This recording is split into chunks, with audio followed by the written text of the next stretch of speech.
Sou a professora Cleane e vou lecionar a disciplina de Geografia para o quinto ano do Colégio Emaús. Nesta aula, nós vamos dar início ao estudo da região Nordeste. Já estudamos a região Norte, né? E vamos conhecer um pouquinho das características dessa região, tão importante para o país, tão importante para o Brasil. A gente tem que lembrar que as primeiras ocupações do território aconteceram na região Nordeste. Quando Pedro Álvares Cabral chegou aqui no território, o primeiro lugar que ele chegou foi na região Nordeste.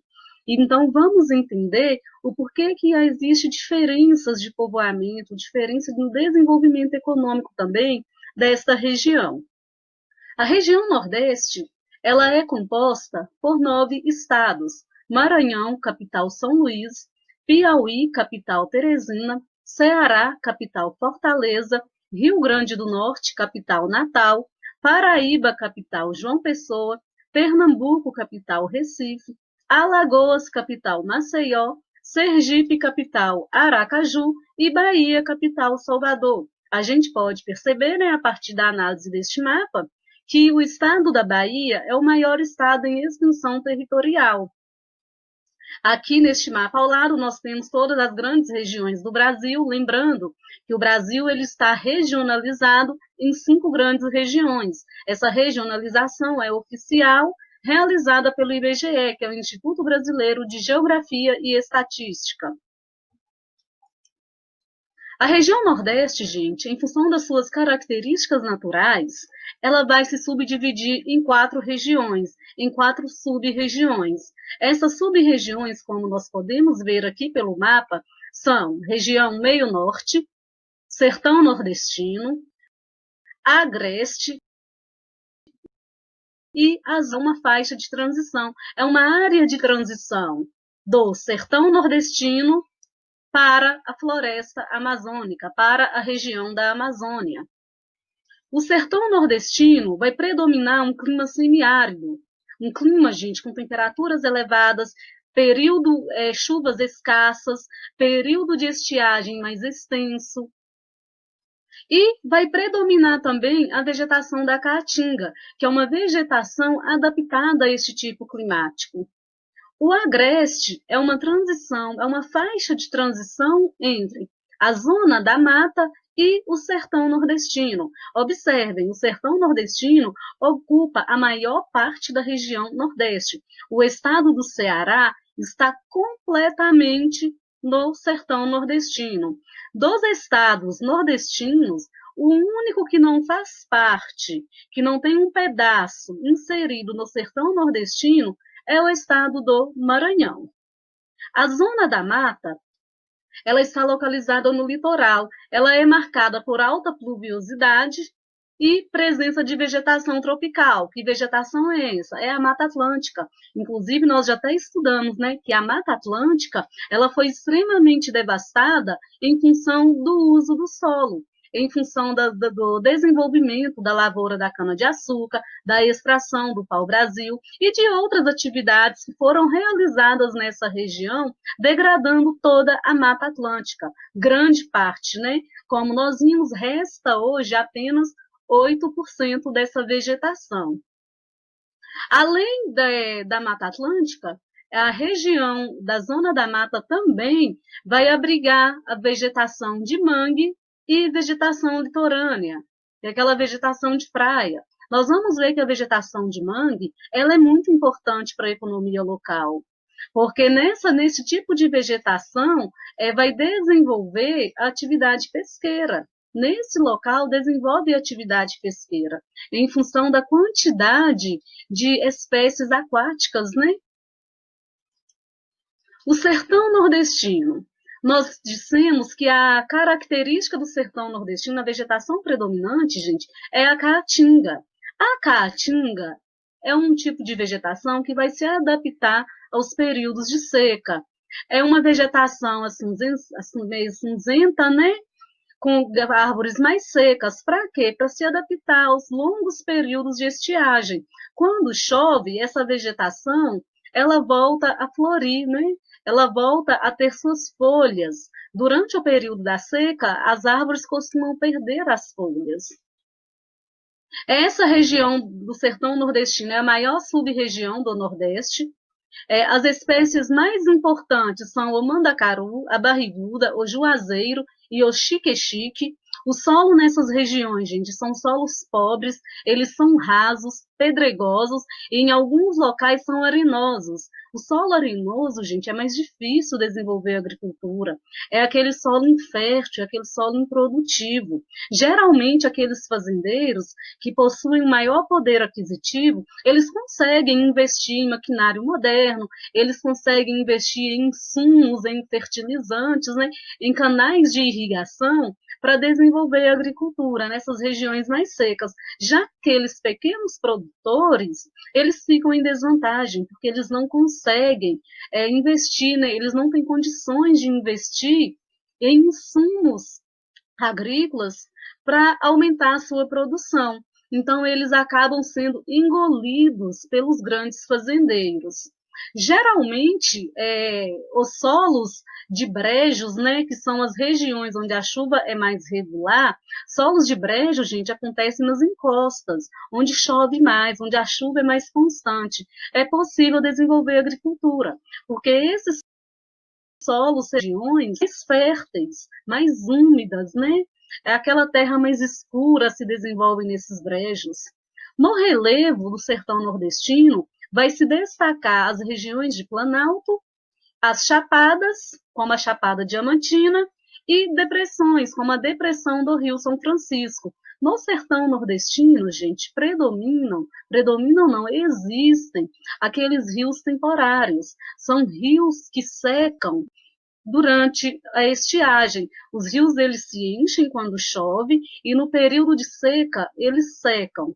O único rio perene, né, durável, que não seca, que passa pelo sertão nordestino, que passa pela região do Nordeste, é o Rio São Francisco. E nós vamos ver que as águas do Rio São Francisco são intensamente utilizadas pela população, principalmente pela população ribeirinha, e para fazer reservatórios para geração de energia. Nesse climograma, nós temos o tipo climático predominante no semiárido nordestino. Esse climograma é específico de Cabeceiras, na Paraíba. A gente pode observar pela quantidade do índice pluviométrico que os meses que mais chove nessa região é março e abril, estão vendo? E que a região apresenta elevadas temperaturas. Observem que as temperaturas menores elas acontecem em maio, junho e julho, e depois volta a subir novamente. Esse regime de chuva escasso, gente, faz com que muitas pessoas acabem deixando essa região e direcionando para outras regiões, principalmente para a região sudeste, para a região norte e para a região centro-oeste. O Rio São Francisco é um dos rios, como eu já falei para vocês, mais importantes para a região Nordeste. Além do Rio São Francisco, existem outros que percorrem essa região: o Parnaíba, o Mearim, o Pindaré, Itapecuru e o Gurupi. Porém, o Rio São Francisco é a maior fonte de água perene. O Velho Chico, como é conhecido, nasce no estado de Minas Gerais, na região sudeste, e vai desembocar no Oceano Atlântico, entre os estados de Alagoas e Sergipe. O Rio São Francisco, em função da sua característica e do relevo que ele percorre, ele vai possuir cachoeiras e quedas d'água, o que vai permitir, né, a utilização dessa água para a produção de energia elétrica, por meio das usinas hidrelétricas, como as de Paulo Afonso, a de Sobradinho, essas duas localizadas na Bahia, e a de Três Marias, que estão localizadas aqui, que está localizada aqui em Minas Gerais. O Rio São Francisco também ele é muito usado pelas populações ribeirinhas. Populações ribeirinhas são aquelas que vivem mais próximas ao rio, mais próximas ao leito do rio, que usam o rio como meio de navegação, como meio de transporte, tanto de pessoas quanto de mercadoria, e que usa o rio para atividade pesqueira também. Em função desse intenso uso do rio, gente, ele acaba sendo degradado, ele acaba sendo poluído, não só pela população ribeirinha, mas também por agrotóxicos da produção agrícola. O rio ele vai sendo assoreado, ele vai sendo erodido, as margens do rio vão sendo erodidas e essa terra vai caindo dentro do leito do rio, causando o seu assoreamento. Em 2007, foi iniciado um projeto de transposição do Rio São Francisco. Esse projeto, gente, ele visa atender cerca de 12 milhões de pessoas no estado do Ceará, no estado do Rio Grande do Norte, da Paraíba e de Pernambuco. Esse projeto ele tem dois eixos, eixo leste e eixo norte. A partir de 2017, esses canais eles começaram a funcionar. A transposição do Rio São Francisco, gente, prevê a construção de imensos canais para ligar o São Francisco a outros rios menores da região, que são aqueles rios temporários, e para ligar também aos açudes. Desviar a água do Rio São Francisco para abastecer esses rios temporários e levar água para toda essa população. Qual que é o problema disso? São os impactos ambientais dessa transposição. Será que o Rio São Francisco ele vai permanecer? Ele vai continuar existindo?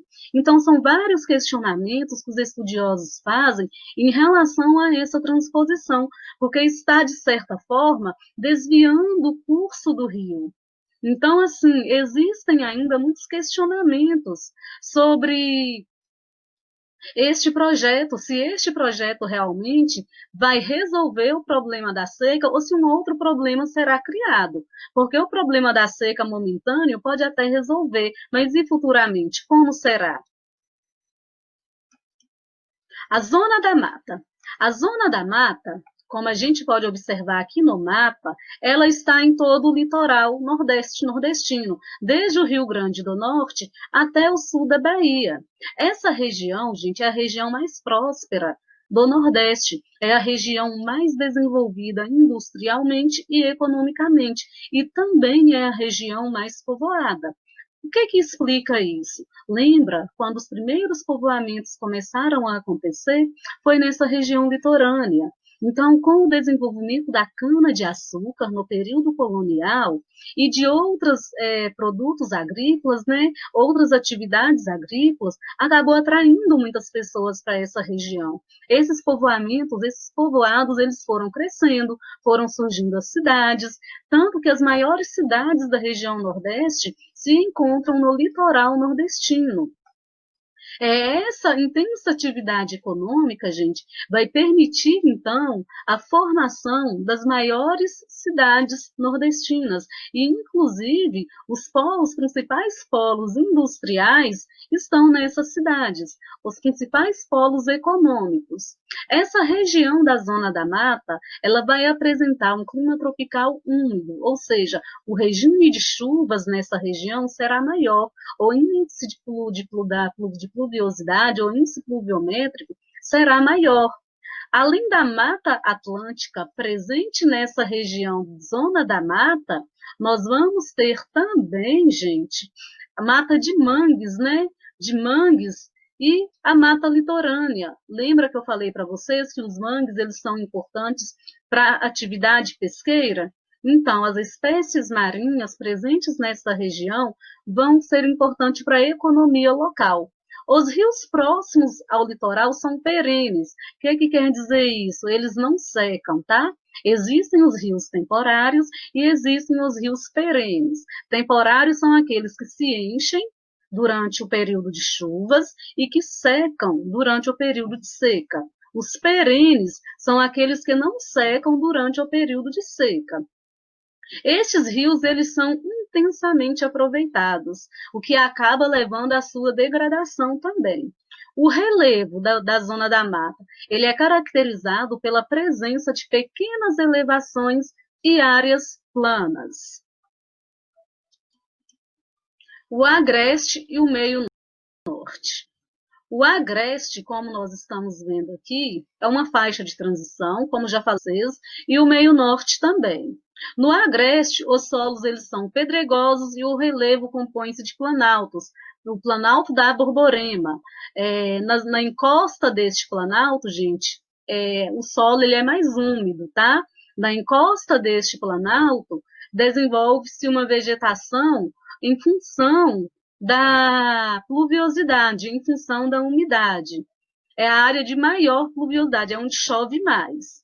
No meio norte, é essa região que compreende grande parte, compreende todo o estado do Maranhão, há a predominância da mata dos cocais, com a presença de palmeiras com árvores típicas como a carnaúba, a pupunha e o babaçu, que são extremamente importantes para a economia local, principalmente para a população rural, que o extrativo, que tem o extrativismo como base da sua sobrevivência, como base da sua subsistência.